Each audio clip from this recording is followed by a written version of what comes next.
Hey, it's time for your weekly dose of chords with monochrome seasons. This week we are going to compare non-inverted chords to inverted chords. Because the goal with inversions is not to go up and down your neck like this.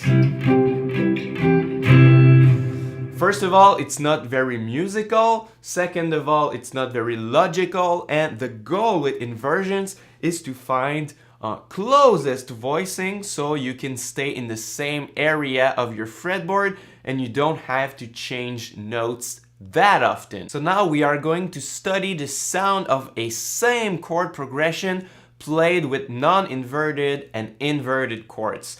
I really want you to focus on the sound and what you prefer because there is not one good or bad answer. It's just about your taste. You can always learn them at the bottom of the screen because I always include the chord diagrams, but I'm not going to teach them to you very specifically. I want you to focus on how they sound and which one do you prefer. So the chord progression with open chords sound like this.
So it's important to say that both methods have their advantages. In the case of non-inverted chords, you always have the third note from the scale on top of the chord, which is the most colorful note. So you have really shiny notes on all your voicings.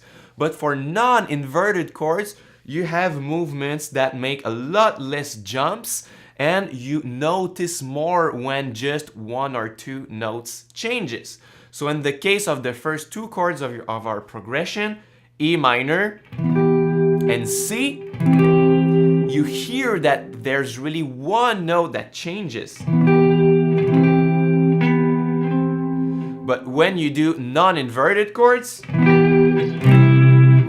don't really notice it. That's it for this comparison. Tell me in the comment section which one do you prefer, non-inverted chords or inverted chords, and you can even say if you like the version 1 or 2 better. Let's discuss in the comment section. As always, take a look at the chords program for some more guitar and chords lessons. Subscribe to my channel and tune in every Wednesdays at 4 p.m. EST for new lessons.